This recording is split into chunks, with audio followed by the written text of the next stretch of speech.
Hello, everybody. Welcome once again to another episode of the Tigers Baseball Podcast. I'm your host, Chris Schulte.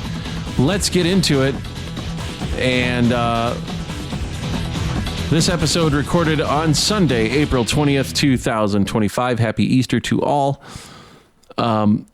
And no, the Easter Bunny does not partake in 420. If he did, there'd be a lot more sad kids out there because there'd be a lot less chocolate in their Easter baskets this year, and he would eat up all the Peeps in the world, which would not give AJ Hinch any grief.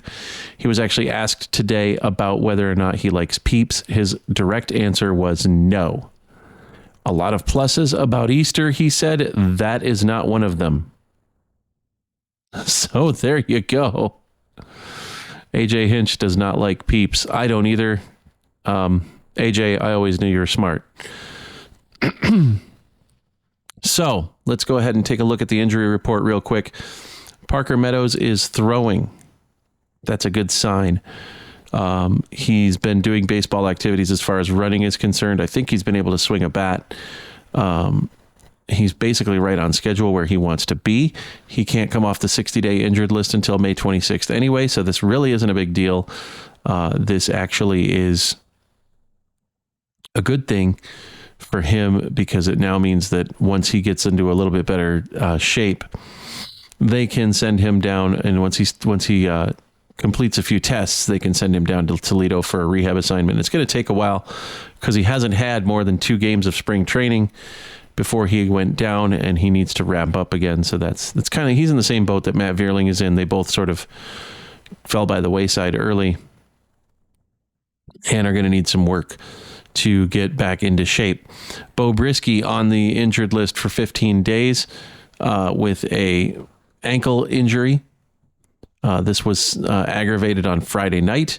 He's still throwing from his knees to keep his arm in shape. He seems to think he'll only need about 15 days to 3 weeks to get back into the groove. And Detroit is really hoping for that. Kerry Carpenter left today's game with hamstring tightness. We suspect it was in the 7th inning. Ryan Kreidler came in and played center. Riley Green moved over to left. And that was the way that worked out. Still no word on Jake Rogers with his oblique. And they're going to take their time with that and see how long that takes. No word also on Alex Cobb and his hip. I don't care. I really don't. I like this rotation the way it is. They got 4 starters with an ERA under 3. And I can live with that. I like this rotation the way it is. I don't want it messed with. And if you bring Alex Cobb back into the fold, you're going to mess with that rotation. So we'll see where things go. Right now, the bullpen is a bit short because they only have 7 pitchers because Kader Montero is up for the Tigers just to kind of stretch them out a little bit and sort of rest the 4th and 5th starters, rest Casey Mize and Jackson Jobe an extra day. Really, it gives everybody an extra day, and it's early in the season. They had 13 games in 13 days. That's coming up to a conclusion this week against the Padres. They got a day off, and then they've got the Orioles, and then they hit the road for 3, well, probably 6 next week. And so they've got quite a stretch here, 24 games in 25 days. And that is something that nobody wants to have to deal with, but it's part of being a big leaguer. And so they'll handle it, and they'll do what needs to be done. And part of what they need to do is to get people up to, they're basically going with a 6-man rotation and a 7-man bullpen. Brendan Hanafy, who was sent down for Kader Montero earlier this week, came back up. He didn't even get a chance to pitch in AAA before when Bo Brisky got put on the IL. They called him up and said, "Hey, when's your are you supposed to be what are you doing?" He's like, "I'm in Indianapolis. I got to go to the ballpark tomorrow." They're like, "Yeah, you do. You got to come to Comerica. So just hop in your car, come on back, and we'll take care of you." So that was what he did. He went down on Tuesday night. He got told on Tuesday night that he was going down. He got the call Friday night that he was coming back up. So that's life as a relief pitcher when you still have options in the major leagues. So those are your injury notes. I want to touch real quick on a couple of things here. First and foremost, I told you Spencer Torkelson would hit more than 7 home runs this year. He hit his 7th last night. So his next home run will make for a better season overall than what he had last year, right then and there, as far as the power numbers are concerned. And I want to touch on the Tigers' record. Now, the Tigers are 8-2 at home. They're 5-7 on the road. They're 13-9. And it doesn't help matters when your first road trip is against Seattle and LA, the Dodgers. So they went 2-4 on that trip. And then they took 2 out of 3 from Minnesota. And then they dropped 1 out of 3. They dropped 2 out of 3 to Milwaukee.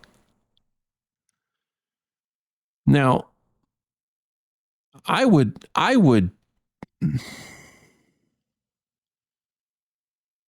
dare to say that those aren't bad numbers. First of all, okay, you got swept by the Dodgers. A lot of people are going to do that. And all right, you dropped 2 out of 3 to Milwaukee in Milwaukee. Milwaukee's a pretty good team, defending NL Central champs.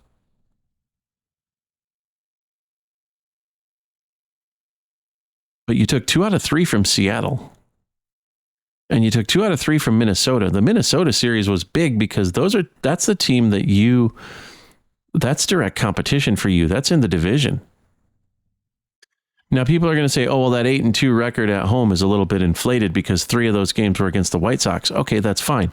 And they did sweep the White Sox, as they should have. But they took 2 out of 3 against the Yankees, and they took 3 out of 4 just this weekend against the Royals. And the Yankees and the Royals are far better competition than the White Sox. And they've got winning records against them right now. And in all honesty, unless the Yankees sweep them in New York in September, they've got a really good chance to win the series against New York and have a tiebreaker. Because of their 3 out of 4 wins today, or this weekend against Kansas City, there's 9 games left, 3 of them in Detroit, 6 of them in Seattle, in Kansas City. All they got to do now is win 3 out of their next 9, and they've got the series against, or 4 out of the next 9, and they've got the series against Kansas City. And that's Kansas City's direct competition, folks. All they have to do is finish 7-6 against Minnesota, Cleveland, and Kansas City, and take care of business against the White Sox. Now, will they do that? I don't know, and here's why. Detroit was down 4-3 in the bottom of the 10th, and they had a runner on second as you do, Zach McKinstry, Spencer Torkelson, Ryan Kreidler, Zach McKinstry, Spencer Torkelson coming up.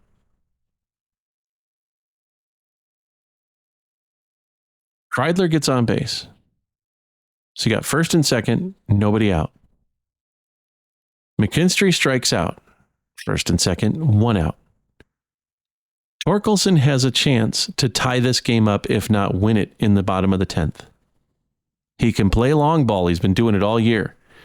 He's been hitting hard shots all over the field, singles, doubles, all year. He's hitting almost over 280 for the season. He's got 21 RBIs in 21 games. What does he do? Fastball down the middle, he pops it up. Little fly ball into right field.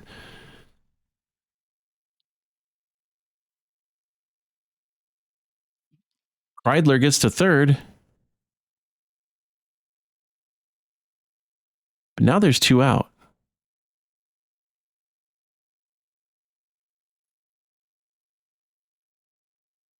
And Riley Green just sort of makes it out.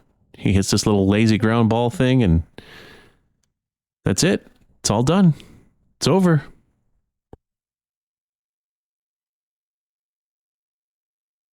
So my problem with the Tigers right now isn't their pitching. As I said, they got 4 starters with an ERA of under 3. I'm good with that. It's not their bullpen. Their bullpen's done quite well, even though it's been heavily taxed over the last 4 days. Kansas City will do that to you. My problem with Detroit right now is the fact that the Tigers, when the chips are down, when the game's on the line, they don't have anybody that's clutch. They cannot hit in the clutch. And this is going to cost them. This is why Alex Bregman would have been such a great signing. This is why I wasn't too thrilled with the Gleyber Torres signing. I wish Detroit would have signed Bregman instead. Now, they can't control where Alex Bregman signs. I get that. But he's a guy who can hit in the clutch. Gleyber Torres isn't. If he was, he would have gotten a hit in the bottom of the ninth to win the game for the Tigers when they had a chance at that point as well. Okay. Zach McKinstry, good hitter. I like Zach McKinstry. He's a good dude. He's on a heater this year to start the season. But he's not clutch. Kerry Carpenter, he's not clutch. Oh, well, he took Manuel Clase deep in the playoffs. That's one time. He's not clutch. Spencer Torkelson. Nope. Riley Green. Nope. Dylan Dingler. Nope.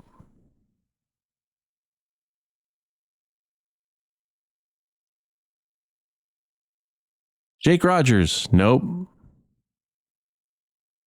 They don't have a clutch hitter right now to put them over the top, and that's going to cost them. Because Cleveland is pushing hard. They're a half game ahead of Cleveland right now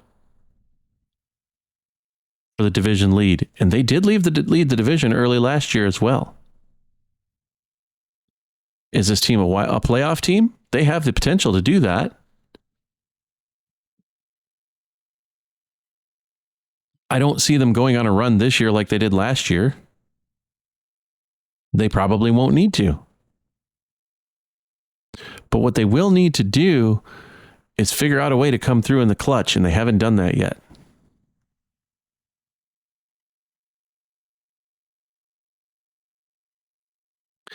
I want to thank all of you for listening. I really appreciate it. Like and subscribe on YouTube if you can. If you have already, encourage your friends to check out the podcast. If you want to email the show, tigersbaseballpodcast@gmail.com. It's the world's longest email address. I'm awfully proud of that. And you can also get a hold of me on Twitter @PodcastTigers. The Mastodon account is @TBPodcast @tweesecake.social. That's TWEESE cake.social. Till next week, thanks for listening. Go Tigers.